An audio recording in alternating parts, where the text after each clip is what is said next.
Greetings, brothers and sisters. Hello and welcome back to Eva's House of Spirit. For those of you who are newer to this channel, I'm Eva, and today I thought I would do a video on something called downshifting. I don't know if all of you are sort of familiar with that terminology. What downshifting is it's a conscious choice in your life to sort of like slow down and take things far easier, take the stress off, do things in a way that is not overwhelming or overtaxing to yourself. And the reason why I want to address this concept here on my channel is that I think so many of us equate busyness and having an overbooked schedule and taking on so many things with success and with well-being. But I think while one can potentially achieve a lot in being very busy and working so hard, of course, I'm not saying you shouldn't work hard. At the same time, I feel, we must ask ourselves spiritually as people, at what cost does the decision to take on so much, at what cost does that come? What is the toll that might take on our soul, on our minds, on our bodies, on our quality of life, on our capacity for happiness? Excuse me. I've been reading a book recently. I just started reading this book, and it's called Simple Abundance, A Daybook of Comfort and Joy by Sarah Van Brethnock. It's this book. I picked it up at a charity book sale. And basically in the book, there are writings for every day of the year, and this author talks about, she gives us sort of food for thought, things that we may want to consider in cultivating a more authentic life. Let me read you the blurb on the back of the book just to give you an idea of what exactly this book is about. It says, with the grace of Anne Morrow Lindbergh's Gift from the Sea and the wisdom of M. Scott Peck's The Road Less Traveled, Simple Abundance is a book of 366 evocative essays, one for every day of the year, written for women who wish to live by their own lights. In the past, a woman's spirituality has been separated from her lifestyle. Simple Abundance shows us how your daily life can be an expression of your authentic self as you choose the tastiest vegetables from your garden, search for treasures at flea markets, establish a sacred space in your home for meditation, and follow the rhythm of the seasons of the year. Here, for the first time, the mystical alchemy of style and spirit is celebrated every day. Your own true path leads you to be happier, to a happier, more fulfilling, and contented way of life, the state of grace known as simple abundance. Embrace its gentle lessons, savor its sublime common sense, dare to live its passionate truth, and share its extraordinary, exhilarating gift with every woman you encounter. The authentic self is the soul made visible. I would like to say, however, though this book is sort of geared toward women, what these essays have to say, I wouldn't go so far as to imply that a man cannot meditate on these essays or apply these principles to his life. So even though this book is sort of intended for women, it's not to say that a man could not read this book and get something equally enriching out of it. So back to what I was addressing, what I was trying to talk about. Downshifting. After reading the passage in regard to downshifting, I started thinking about, are there areas in my life where I feel that I need to, or is there any area that I am currently downshifting and I am satisfied with that and wish to keep that? And I realized something. I realized that I've decided that my weekends are mine. As funny as that sounds. My job has a very set schedule.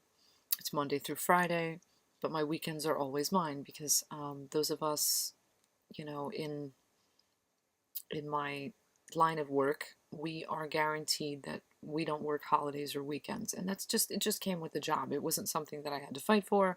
It just kind of worked out that way. But for a while I was thinking maybe I should get a second job, maybe I should, cultivate more money in that way and blah, blah, blah, blah, blah. Well, after reading this book and really thinking about it, giving it some time to sort of, that passage, after giving that some time to sort of roll around in my head, letting my mental hamster wheel kind of turn, I realized, no, no, my weekends are mine, and there's a reason why. While I could do more, while I could take on more, I don't want to spend every day of the week grinding away at some job, working for someone else for years to come, because that wouldn't make me happy. That would make me feel very, what's the word? Overwhelmed, overtaxed. Some people may totally disagree with me. They may feel that that is a waste to let my weekends go like that. But I have decided that my life is not anyone else's life. This is something spiritual I need to do for myself, to allow myself some time to not be part of the rat race. My job as I have it, Monday through Friday, it's enough. It's enough to allow me to cover all my expenses. It's enough to occupy my time so that I do not feel unfulfilled or bored during the day, during the course of my living.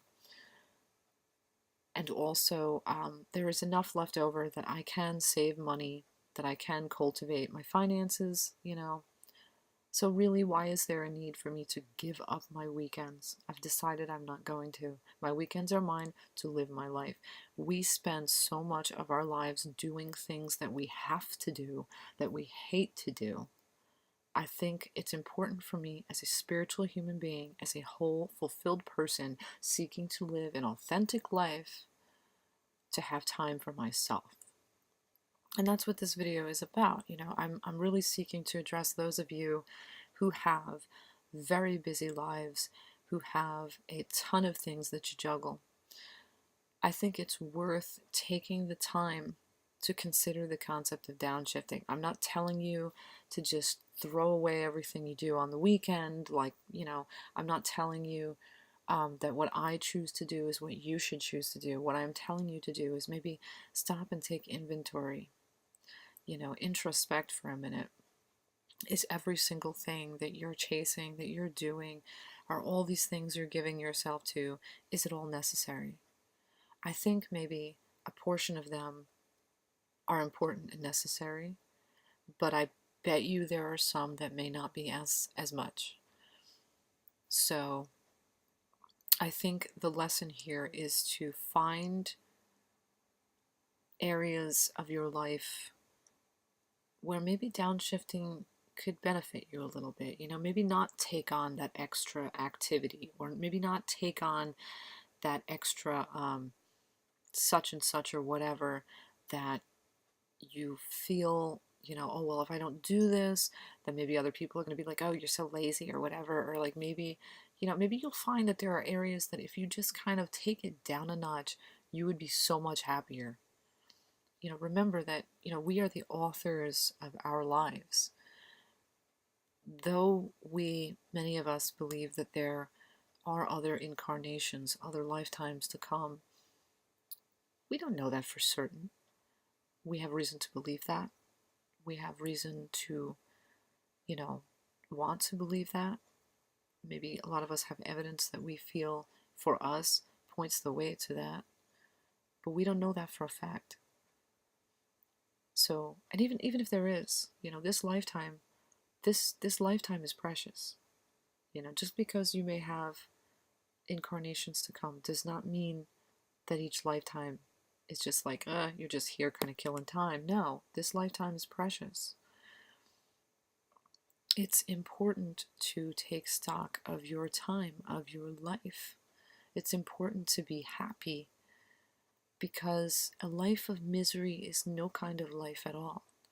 So, in this video, I encourage you to think about all that you give yourself to.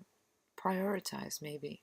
See what suits you, what does not suit you, what fulfills you, and what is soul crushing in there. Maybe get rid of the soul crushing, the excess, the stuff that really is not necessary. Maybe there are certain things that you can outsource, that you can have someone else handle, or maybe there are things that are just not necessary that you do not need to take on top of everything else. Whatever the case, do not believe the lie that if you are not busy, you are not successful. Success is subjective. Success is a thing that only you can define for yourself. Maybe for one person, success might mean, being a jet-setting, business person that travels the world and does this and that and the other thing. But maybe for you, maybe success is being a parent who raises a child well. Or maybe success is growing a beautiful garden. Or maybe success is, maybe it for you could be cultivating the happiness in your life, just fulfilling yourself and having your needs met, but maybe not necessarily being insanely rich or something. Success is really a personal thing that only we can define for ourselves. So, with that being the case, it's important, I think, that we define our own success and consider where we can afford to downshift for our own sanity, for our own spiritual and physical well-being, because stress really does take its toll physically, mentally, emotionally, in many ways. We don't need to do that to be successful. All we need to do is ask ourselves, what is it that would, ask yourself, what is it that would fulfill me? What is it that would give me the greatest sense of peace? What is it that would give me happiness that I can cultivate in my own life and not have to pay the cost of my soul? That is a question to really ask yourself. Where can I afford to downshift for my own sake? So I guess this is all I have to really share on this topic. From here, I encourage all of you to take what I have said and really mull it over, think about it, meditate on it, give it some consideration, because this topic really is personal to each one of you. Some of you may have already embraced the concept of downshifting. You may have found your balance. Others of us, maybe not as much. Maybe sometimes, there are probably some cases among you where some of you, like myself, sort of may have the balance already, but you need to acknowledge that downshift. For me, it was acknowledging that my weekends are mine. I think there was a part of myself that was sort of dragging my feet about getting another job. And just today, when I really started coming to terms with all that I have arrived at in terms of, I don't want to say revelation, but in terms of what are the words I'm looking for? In terms of the conclusions I have drawn after weighing what I have read in the one particular passage in this book in regard to downshifting, I came to acknowledge that yes, I don't want to give up my weekends. My weekends are mine. That's where I have chosen on some deeper level to downshift for my own well-being. So at this point, as I've said before, this is where you take what I have said here and mull it over. Consider it. Introspect objectively. Be honest with yourself. Where can you afford to take it down a notch, slow down, simplify? What can you afford to give up that is not really necessary? What stresses and overtaxations can you afford to part with? I think downshifting is very important for many reasons, and in many ways I think it can be found and cultivated. Not saying you should be lazy. What I'm saying is you need to find a balance, I think. I shouldn't even say need, because really, who am I to tell you what you need? But I think it's important to strike a balance between hard work and time for oneself. Because as many people have said, we cannot draw from an empty well.